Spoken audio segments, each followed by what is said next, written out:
Assalamualaikum warahmatullahi wabarakatuh.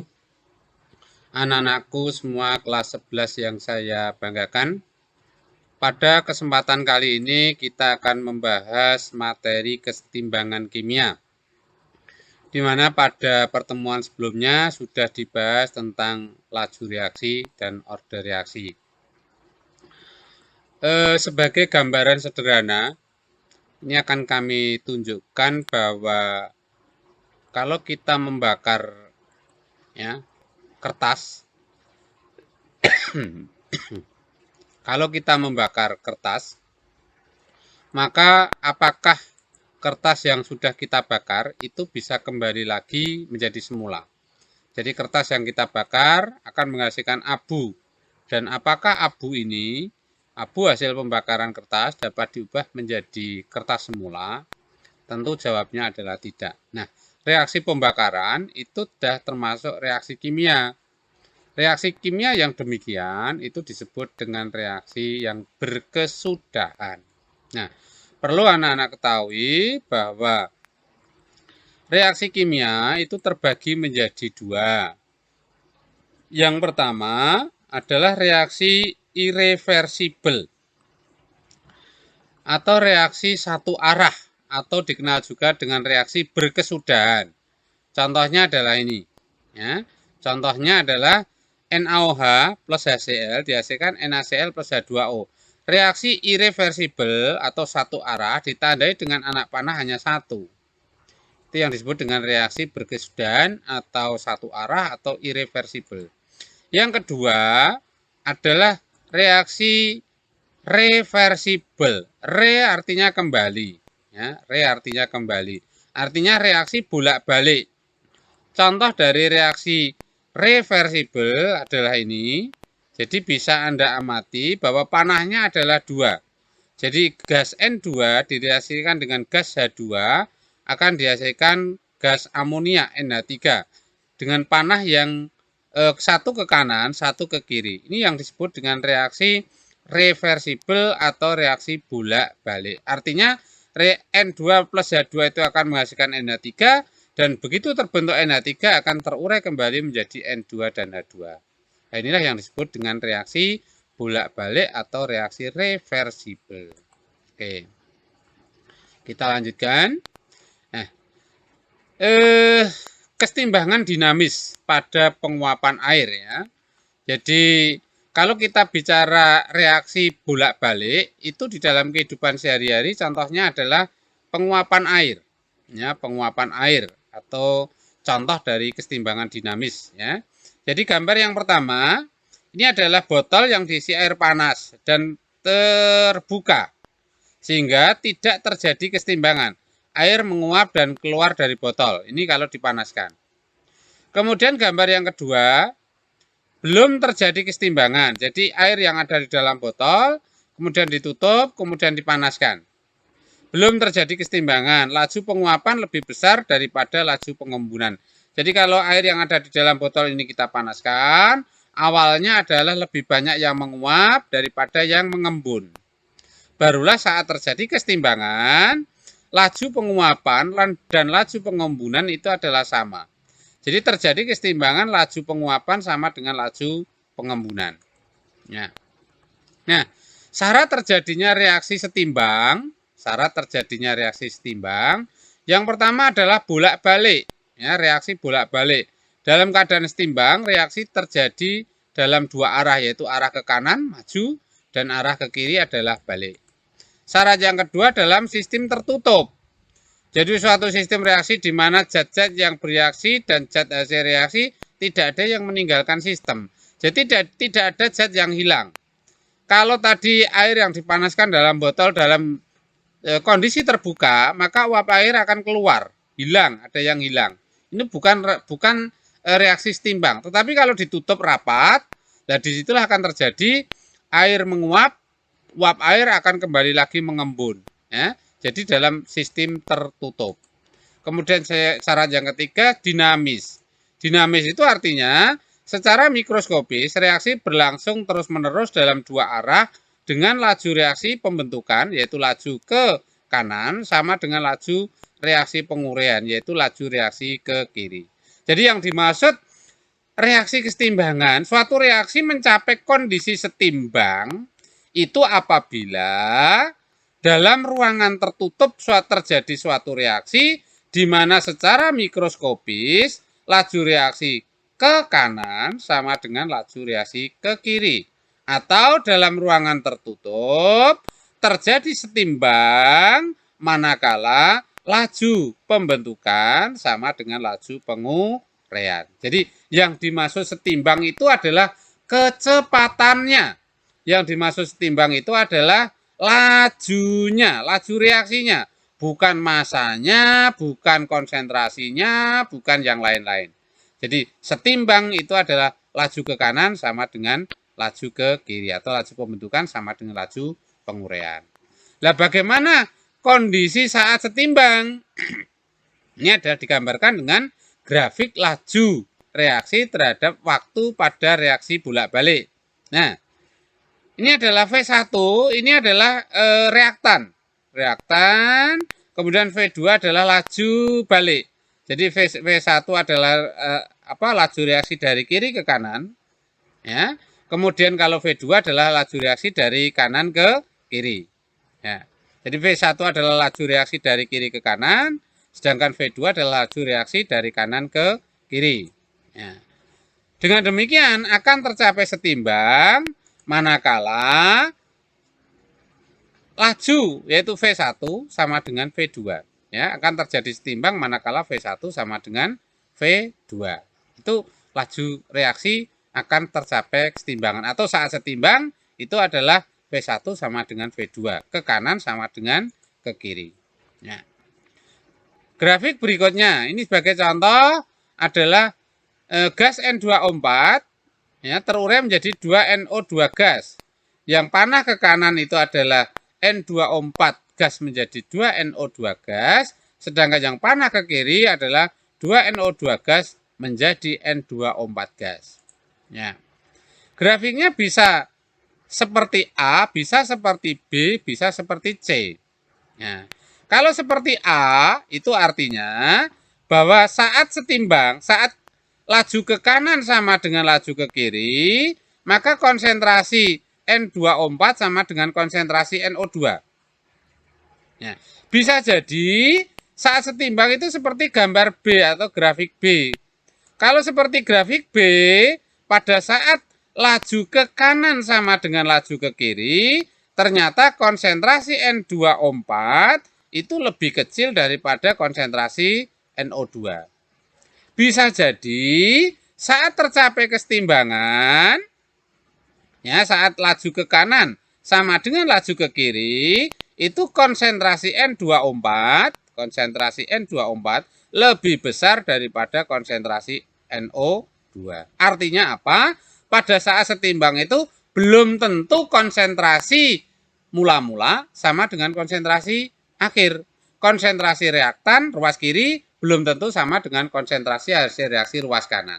Ya, itu pada saat tercapai kesetimbangan. Bisa sama, ruas kiri bisa konsentrasinya sama dengan ruas kanan, yaitu yang grafik A.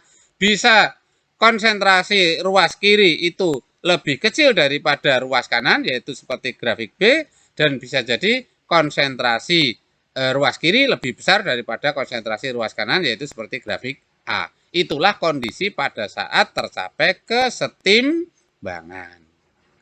Lanjut, faktor-faktor yang mempengaruhi pergeseran kesetimbangan. Sebelum membahas faktor-faktor yang mempengaruhi pergeseran kesetimbangan, perlu dipahami dulu asas Le Chatelier. Jika dalam suatu sistem kesetimbangan diberikan tindakan, yaitu aksi, maka sistem akan berubah sedemikian rupa sehingga pengaruh aksi itu sekecil mungkin. Artinya bahwa setiap ada reaksi pasti ada aksi, atau setiap ada aksi pasti ada reaksi. Ya, sebagai contoh, karena kondisi pandemi, kondisi pandemi itu anggaplah keadaan setimbang, maka pembelajaran dilaksanakan secara daring, sehingga Bapak Ibu guru dalam mengajar adalah secara daring. itu adalah reaksi. Maka aksi yang terjadi adalah anak-anak di dalam mengikuti pembelajaran juga mengikuti pembelajaran secara daring. Itu ada aksi, ada reaksi. Semula adalah teman biasa. Semula teman biasa itu adalah kondisi setimbang. Tetapi karena si A mungkin merasa menaruh hati kepada si B, si A menaruh hati kepada si B, itu adalah reaksi.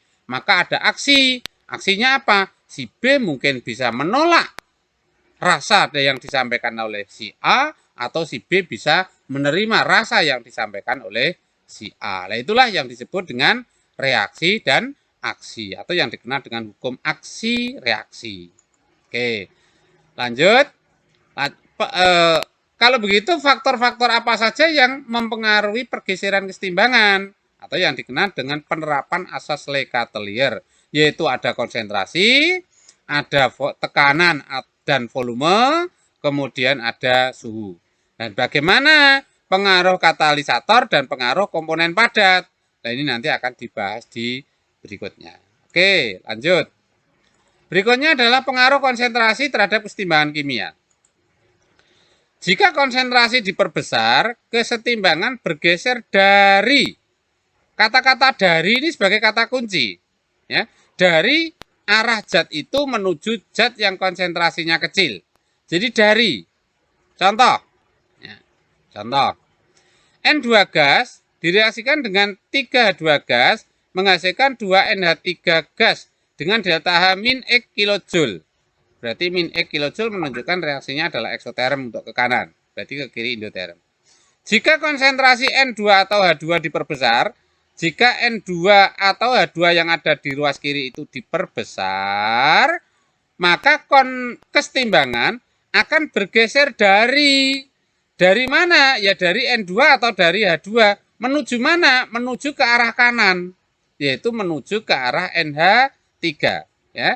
Jika konsentrasi N2 atau H2 diperbesar, kesetimbangan bergeser ke kanan menuju NH3. Karena kirinya diperbesar, maka dia akan bergeser dari kiri menuju kanan. Dari N2 atau H2 menuju ke NH3. Sebaliknya, jika konsentrasi NH3 diperbesar, NH3-nya yang diperbesar, maka kesetimbangan bergeser dari NH3. Kalau dari NH3 ke arah mana? Berarti ke arah kiri, yaitu ke arah N2 dan H2. Ya. Jika konsentrasi NH3 diperbesar, kesetimbangan bergeser ke kiri menuju N2 dan H2. Itulah pengaruh konsentrasi terhadap kesetimbangan jika diperbesar. Lanjut. Berikutnya bagaimana kalau konsentrasinya diperkecil? Jika konsentrasi diperkecil, dikurangi, maka kesetimbangan bergeser ke, ini ke saya tulis dengan huruf merah karena ini kata kunci, bergeser ke zat itu dari arah zat yang konsentrasinya besar. Ya, bergeser ke zat itu. Contoh, ya, contoh. Jika N2 gas direaksikan dengan 3H2 gas menghasilkan 2 NH3 gas. Deltanya min X, contohnya masih sama. Jika konsentrasi N2 atau H2 diperkecil, N2-nya atau H2-nya diperkecil, maka bergeser ke zat itu. Kemana? Karena yang diperkecil adalah N2 dan H2, maka bergeser ke N2H2. Berarti bergeser ke kiri. Jika konsentrasi N2H2 diperkecil, kesetimbangan bergeser ke kiri, ke arah N2 dan H2. Ke arah N2 atau H2 dari mana? Dari NH3. Karena ini diperkecil atau dikurangi, maka akan bergeser ke arah N2 atau H2 dari NH3. Jadi arahnya ke sini. Dari NH3 menuju ke sini. Dari NH3 menuju ke sini. Ya. Itu jika N2 atau H2 yang diperkecil. Ya, berikutnya, jika konsentrasi NH3 diperkecil, kalau NH3-nya yang diperkecil, maka bergeser ke NH3. NH3 posisinya di kanan, maka bergeser ke kanan, yaitu ke arah NH3. Dari mana? Ya dari kiri, yaitu dari N2 dan H2.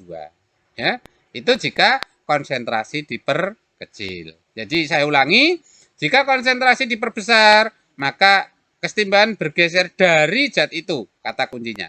Sedangkan jika konsentrasi diperkecil, maka kesetimbangan bergeser ke zat itu. Ya, itu untuk kata-kata kuncinya. Berikut, yang kedua, yaitu pengaruh tekanan dan volume terhadap kesetimbangan kimia. Perlu anak-anak ketahui bahwa yang namanya tekanan itu berbanding terbalik dengan volume. Artinya, kalau tekanannya diperbesar, otomatis volumenya kecil. Atau sebaliknya, kalau tekanannya kecil, maka volumenya diperbesar. Atau kalau volumenya diperkecil, tekanannya besar. Kalau volumenya kecil, berarti tekanannya besar. Contoh, ya, sekarang, jika volume diperbesar, ini saya balik ya, supaya mudah diingat. Jika volume diperbesar, itu artinya sama saja dengan tekanan diperkecil. Kesetimbangan akan bergeser ke arah jumlah koefisien yang besar. Jadi volume diperbesar, bergeser ke koefisien besar. Ini ya untuk memudahkan saja. Besar, besar. Begitu. Contoh. N2 gas plus 3H2 gas dihasilkan 2NH3 gas delta H min X kilojoule. Perlu anak-anak ketahui bahwa ruas kiri itu koefisiennya ada 4. N2 gas ini koefisiennya 1, karena 1 tidak perlu ditulis. Kemudian kalau 3H2 gas maka koefisiennya 3. Maka ruas kiri koefisiennya adalah 4. Dan untuk ruas kanan koefisiennya hanya 2. Ya. Jika volume diperbesar, bergeser ke arah koefisien besar. Jadi jika volume diperbesar, maka kesetimbangan bergeser ke kiri. Karena kiri koefisiennya 4. Atau ke arah N22. Dari mana? Dari NH3. Ya. Jika tekanan diperkecil. Nah, sekarang kalau tekanan diperkecil berarti sama saja dengan volume diperbesar. Ya. Jadi kalau tekanan diperkecil sama saja dengan volume diperbesar, maka bergeser ke arah koefisien yang besar. Ya. Jadi sama, jika tekanan diperkecil, kesetimbangan bergeser ke kiri ke arah N2 dan H2 dari NH3. Berikutnya, sekarang kalau volumenya diperkecil. Jika volume diperkecil, ini artinya sama dengan tekanan diperbesar. Maka kesetimbangan akan bergeser ke arah jumlah koefisien kecil. Jadi volume kecil, koefisien kecil. Itu untuk memudahkan mengingat. Kalau volume besar, koefisien besar. Contoh, N2 plus 3H2 dihasilkan 2NH3. Kiri koefisiennya adalah 4, 1, dan 3. Kanan koefisiennya 2. Maka yang kecil adalah kanan, yang besar adalah kiri.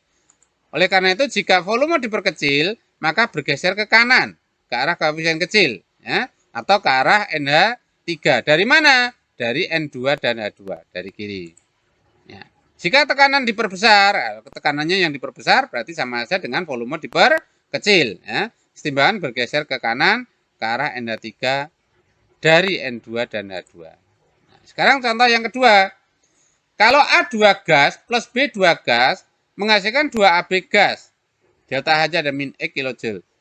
Ruas kiri koefisiennya berarti 2. A1, B1. Ruas kanan koefisiennya 2. Berarti koefisien ruas kiri sama dengan koefisien ruas kanan. Koefisien ruas kiri 2 dan koefisien ruas kanan 2. Ya. Nah, jika volume diperkecil atau diperbesar, ya kesetimbangan tidak bergeser. Tetap. Ya, atau tetap. Karena apa? Koefisien ruas kiri sama dengan koefisien ruas kanan. Ya. Jadi kalau koefisien ruas kiri dan koefisien ruas kanan itu sama, dan perlu anak-anak ketahui yang Anda lihat adalah harus yang wujudnya gas. Kalau wujudnya tidak gas, tidak kita hitung koefisiennya. Ya.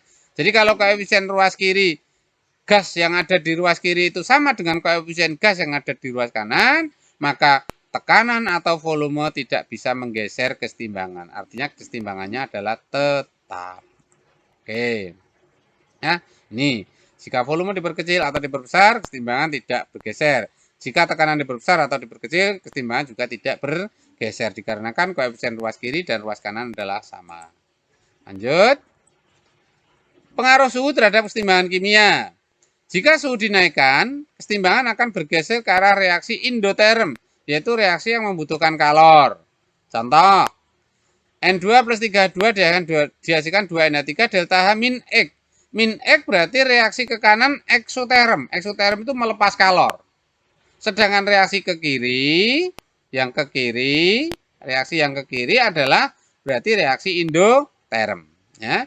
Keterangannya delta H min X kilojoule sama dengan reaksi ke kanan adalah reaksi eksoterm. Ya. Ke kanan adalah eksoterm dan ke kiri adalah endoterm. Jadi ke kanannya ekso karena min, berarti ke kirinya adalah indo. Ya. Jika suhu dinaikkan, kesetimbangan bergeser ke arah endoterm. Jika dinaikkan, kesetimbangan akan bergeser ke arah endoterm. Tadi endoterm adalah ke kiri. Jika suhu dinaikkan, kesetimbangan bergeser ke kiri, ke arah N2 dan H2, sehingga jumlah N2 dan H2 bertambah, sedangkan jumlah NH3 berkurang. Ya. Jadi kalau bergeser ke kanan, maka kanan bertambah, yang kiri berkurang. Kalau bergeser ke kiri, maka yang kiri tambah, yang kanan berkurang. Kan begitu. Lanjut. Jika suhu diturunkan, kesetimbangan akan bergeser ke arah reaksi eksoterm, yaitu reaksi yang melepaskan kalor. Ya. Contoh masih sama, delta hanya adalah min, berarti ke kanan eksoterm, ke kiri adalah endoterm. Ya. Jika suhu diturunkan, berarti ke arah eksoterm, kesetimbangan bergeser ke kanan, yaitu ke arah NH3. Kalau ke arah NH3, maka NH3 jumlahnya bertambah, sedangkan N2 dan H2 jumlahnya berkurang. Ya, oke. Lanjut.